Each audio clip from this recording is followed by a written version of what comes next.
Morning coffee. So good. What's this? Lemon blueberry crumble cake. That ought to be good with coffee. Wow. Smells like lemons, blueberries, and crumble cake.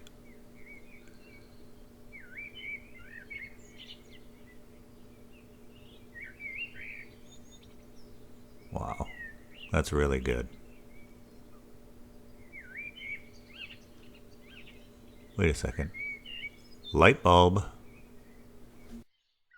Hey everybody, Gary Main Brew Guy here, getting ready to do a brew day here, making a lemon blueberry crumble cake ale. Doesn't that sound amazing? Stay tuned and find out how I did it.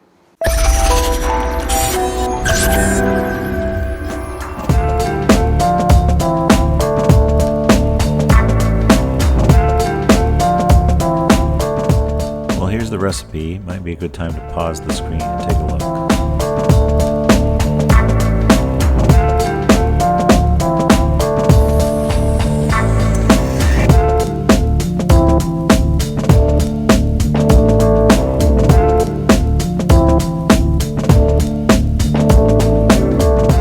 So it's not a big grain bill, and we're shooting for 1050, and that includes the lactose that I'm going to add to the boil pot. So we're going to do the dip tops. So I'm going to boil for 90 minutes to offset the water, the hot water that I put in the fermenter with the hops. Okay, so we won't be doing a hop drop until until 30 minutes into the boil. This also will give it a little bit more color, which is why there's no crystal malt in here at all. There's just a tad of Munich, and really it's more for flavor than anything else.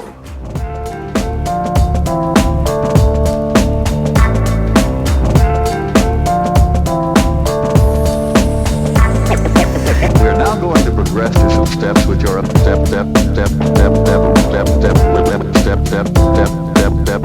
steps which are a bit more difficult.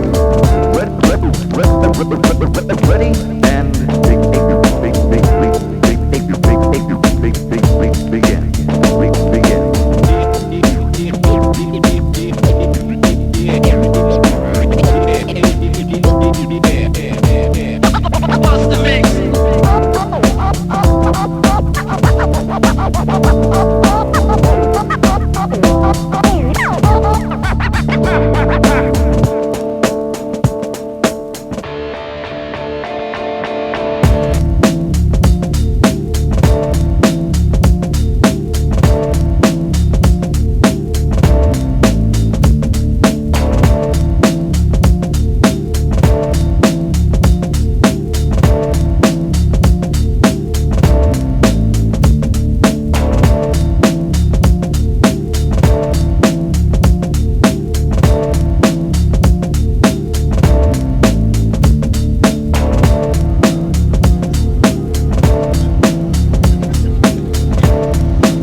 Okay, so just so I don't forget anything, I have the dipped hops, which I will do probably somewhere in here, maybe the 20-minute mark.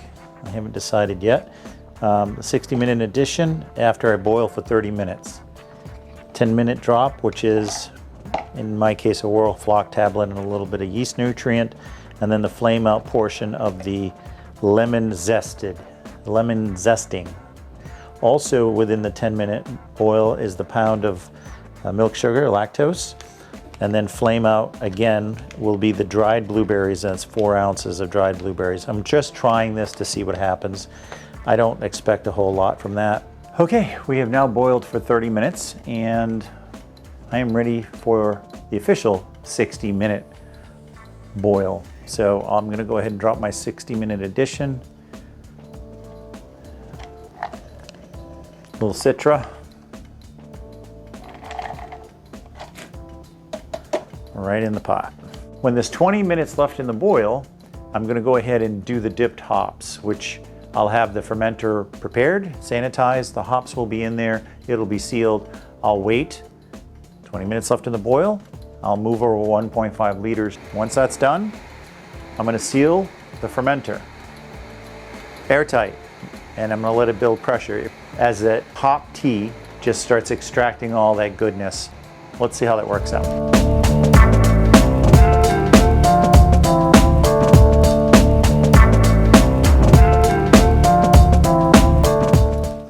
Okay, it's all sanitized, and this is the dipped hops.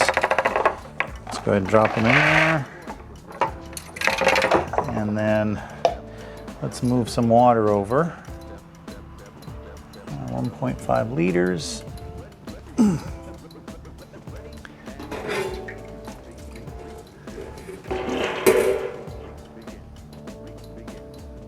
Okay.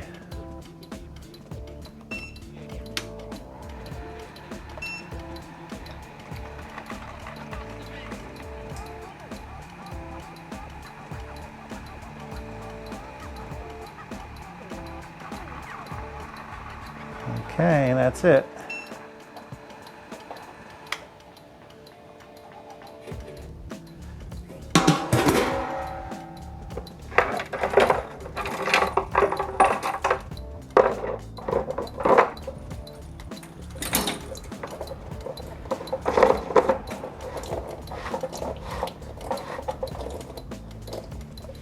So as you can see, the hops are all covered and they're sitting in a hop tea.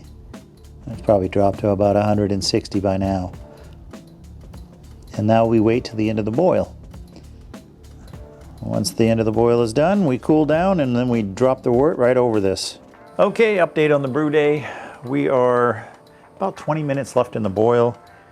We have the hop tea dipped hops for what would have been the Whirlpool hops are in here instead. We are not adding any Whirlpool hops. We're going to begin cooling immediately. Let me turn that down. As soon as I'm done with the boil. So in 10 minutes, I have the 10-minute drop, and which is the lactose and the Whirlfloc tablet and the yeast nutrient.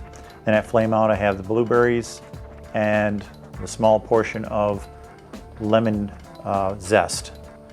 And then we cool. But before I cool all the way, I'm going to start dosing with lactic acid to get me at around 4.2 in the fermenter. Okay, 10 minutes left in the boil. Milk sugar's going in. Whirlfloc tablet and yeast nutrient going in. You know, sweat building up on that glass. That's my first beer of the day. It was just too complex of a brew day. I didn't want to miss anything. But this is the Brew Tubers Yeast Experiment Saison. That's drinking really nice now. Yeah, great summer beer. Delicious. Yeah, so I got like 5 minutes left in the boil. Normally I would start drinking at the boil. Maybe, you know, sip on a beer. I held off on this one just because there's a lot of complex things going on and I didn't want to miss any step. Not that I've ever brewed it before, but I had it in my head how I wanted to do it. I spent about 6 months toying around with how I was going to do the flavors and get them to mix. You're going to find out at the end of this video how all this worked out. It's going to take me about 3 weeks to figure that out. So you get the immediate gratification. I have to like sit and wonder. Yeah, I hope it comes out good. You'll see shortly. Okay, we're done at the boil here. Let's shut that off. Lemon zest smells good.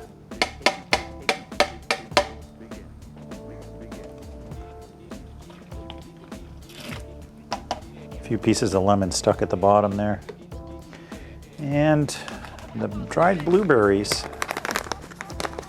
I don't know if that'll focus. Don't really smell like blueberries, but let's see what happens.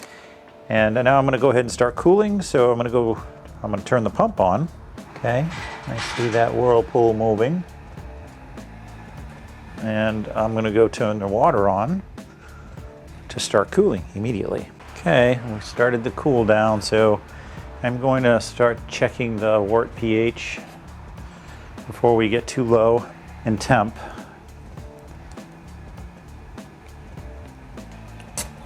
Eight mLs. What are we down for temp? 170. I don't dare do too much more here. 4.8. All right, so that's 6 more mLs on top of the 8. This is the last adjustment I'm going to be able to do because it's getting too cold and I'm liable to introduce an infection. If you know pH, you know that it takes, as you get lower and lower in pH, it takes more and more acid to shift only a little bit. So even though I was at 4.8, I put in 6 mLs and I only got to 4.6. So I could safely put in 6 more mLs and I'll probably end up closer to like 4.5. And I'll just have to live with that. So there's 3.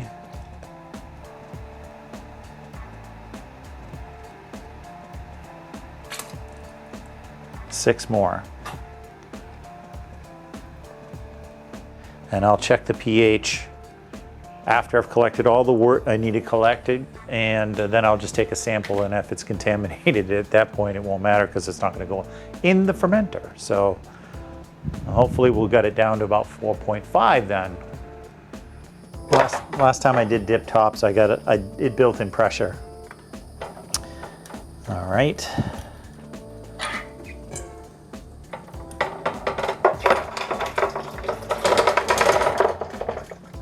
All right, here we go.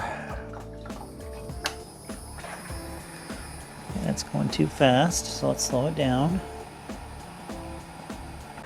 Now I don't check the temperature coming out because there's no way I can get it to pitching temperatures here in Florida and Southwest Florida.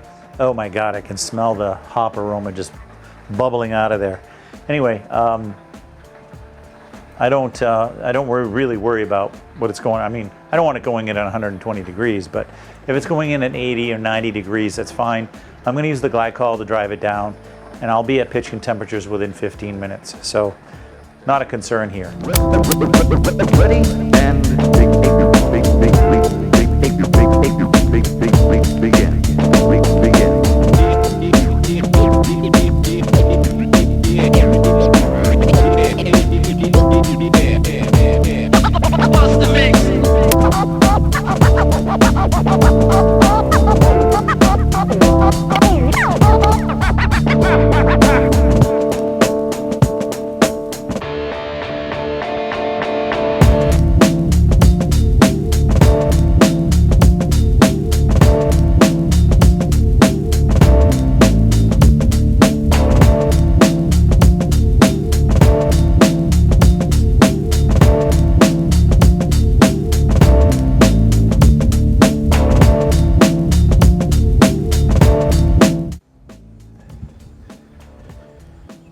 So you saw me pitch US-05. Mic wasn't on, no big deal.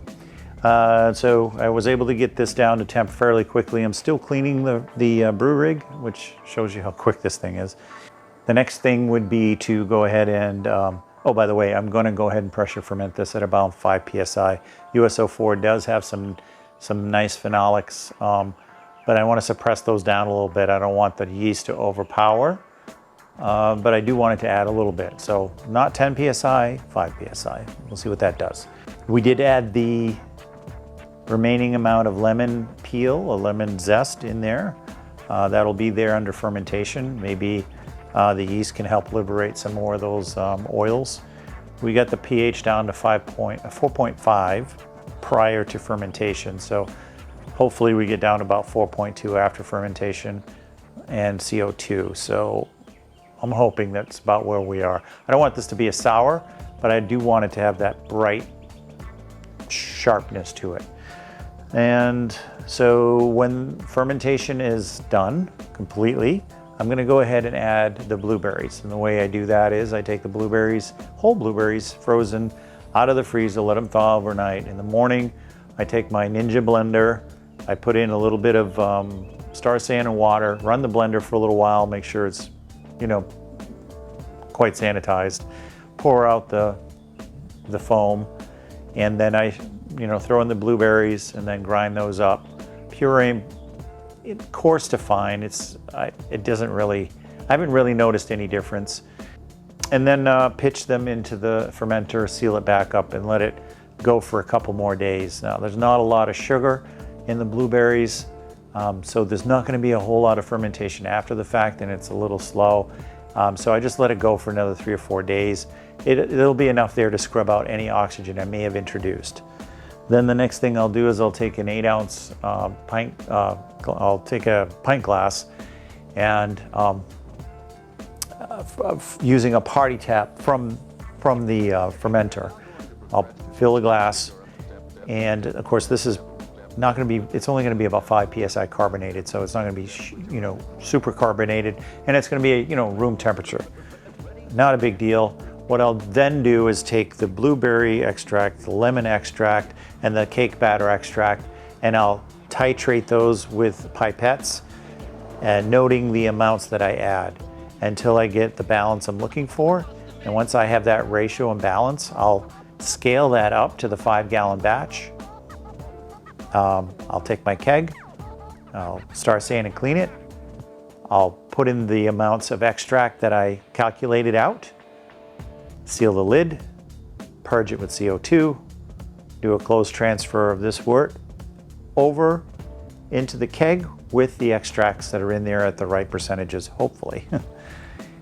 Once that's done, then I just carbonate it and drink it. And hopefully you're going to see that next. All right, there you have it. Sorry about all that footage for the brew day, but I think I left in enough information in that brew day that was necessary to be able to reproduce this beer. Now, with that being said, let's review it, and I have some changes to make.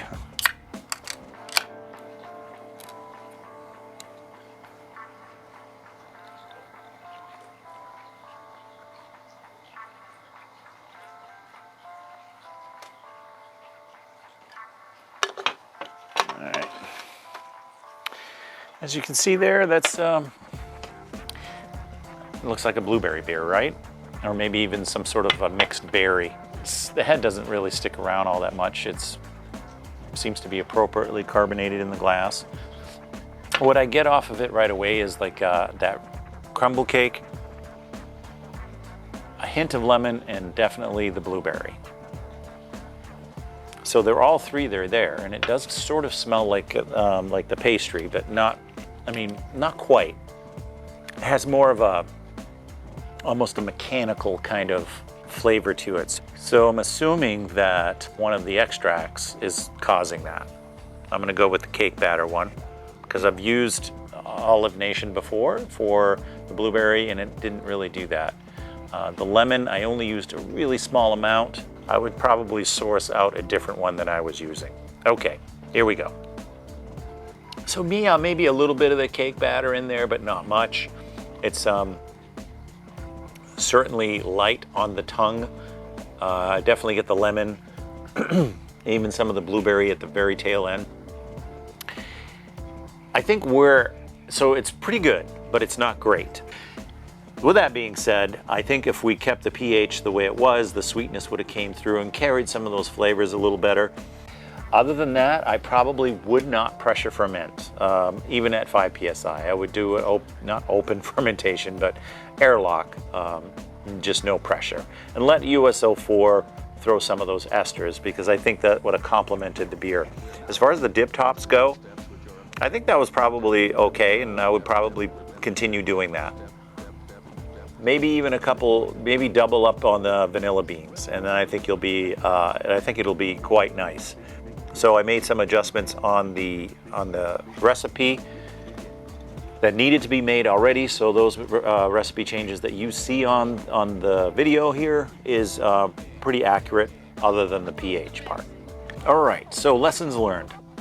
Don't drop the pH. Switch out the cake batter extract. Don't like the one we used. And toss out the dried blueberries. I think that was just a waste of money. It didn't have any effect. I would probably add a half more, maybe even another whole lemon zesting into the primary as well, not just the boil. So I probably double up on that as well. So in the recipe I put 1.5. I didn't actually use 1.5. That's one of the adjustments I made. The other thing is don't really mess with the pH. I think leave the pH alone. And once you do that, then I think this will be, you know, outstanding.